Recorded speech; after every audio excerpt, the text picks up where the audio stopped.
The phrase 12th century sunglasses immediately conjures a compelling anachronism, a stark clash between modern technology and distant history.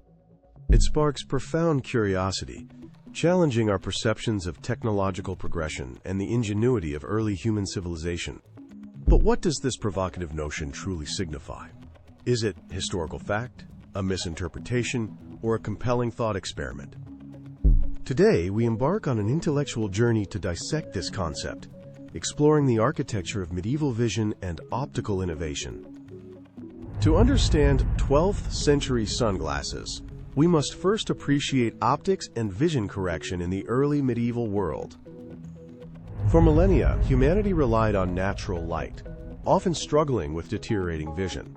Wearable eyeglasses simply did not exist. Ancient texts, like Galen's, described the eye's anatomy, but lacked understanding of how visual images actually formed. The idea of correcting vision with artificial lenses was far from realization, existing only as philosophical speculation. Early attempts at magnification were rudimentary, involving polished crystals or water-filled spheres, yielding limited practical use. The primary challenge lay in understanding light itself, its propagation, and its intricate interaction with transparent materials. Without this foundational knowledge, the systematic development of lenses for vision correction or protection remained impossible. The intellectual landscape was fertile for new ideas, but the empirical methods needed for optical science were still nascent. The true breakthrough in optics arrived not from Europe, but from the Islamic Golden Age, particularly with al-Haytham.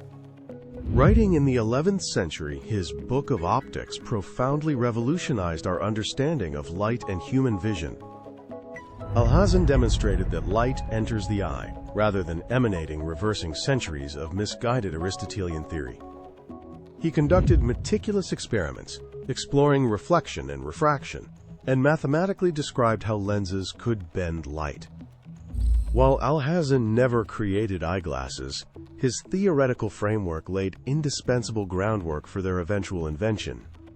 His work eventually traveled to Europe, translated into Latin, profoundly influencing medieval scholars like Roger Bacon. These intellectual seeds, planted in the 11th century, began to germinate in the 13th, slowly transforming optical understanding. Without al-Haytham's empirical approach, the leap from theoretical optics to practical vision aids might have taken centuries longer. Practical application of optical principles emerged in late 13th century Italy, particularly in Venice and its glass-making hub, Murano. Venetian glassmakers possessed unparalleled skill, producing clear, high-quality glass, a crucial prerequisite for effective lenses. Around 1286, the first wearable eyeglasses, convex lenses to correct presbyopia, farsightedness, appeared in northern Italy. These initial spectacles were held to the face or perched on the nose, primarily benefiting aging scholars and scribes. Crucially, this places the invention of eyeglasses firmly in the late 13th century, not the 12th, casting doubt on our title. Early spectacles were designed for magnification and correction, not for dimming light or filtering UV radiation like modern sunglasses. While tinted glass existed, its primary uses were decorative or for staining windows, not as personal protective eyewear. The sophisticated control over glass composition needed for consistent optical tinting, as seen in sunglasses, was still centuries away. However, the fundamental human need for time protection, from glare or harsh light, is not entirely a modern invention. Long before glass lenses, various cultures devised ingenious solutions to mitigate environmental glare, especially in extreme conditions. The Inuit, for instance, carved snow goggles from bone or ivory, featuring narrow slits to reduce glare and prevent snow blindness. These weren't lenses, but effective mechanical barriers, demonstrating an ancient understanding of light management for eye health. In ancient China, judges were rumored to use darkened quartz lenses, not for vision correction, but to conceal their expressions. This suggests the concept of obscuring sight through a tinted medium for specific purposes predates optical science by centuries. Could 12th century sunglasses refer to some form of dark, opaque material used to protect eyes from elements or for symbolic reasons? It's a compelling alternative interpretation, shifting the focus from optical correction to rudimentary eye protection and social function. So, does the literal 12th century sunglasses exist in historical record? The short answer, as discussed, is largely no. Wearable optical lenses, even for correction, only appear reliably in the late 13th century, a full century later.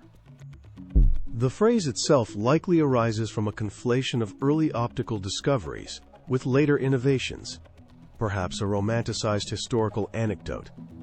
However, the spirit of 12th century sunglasses lies in humanity's continuous drive to overcome optical limitations. From crude magnification attempts to sophisticated refractive theories, the path to vision aids was long and incremental. The intellectual architecture was built by thinkers like al-Haytham, and the practical application by skilled artisans in Murano. The notion of sunglasses in the 12th century serves as a powerful reminder of how historical inquiry can challenge assumptions. It encourages us to look beyond literal interpretations and consider the broader context of necessity, invention, and cultural practice. In essence, while medieval artisans crafted exquisite glass and scholars advanced optics, the specific convergence for sunglasses was not yet achieved. Yet the journey to unpack this phrase reveals the profound human impulse to both understand and protect our senses. It's a testament to incremental progress, where each scientific step, however small, builds towards monumental innovations. The 12th century sunglasses, then, is less a historical object and more a prism through which to view human ingenuity.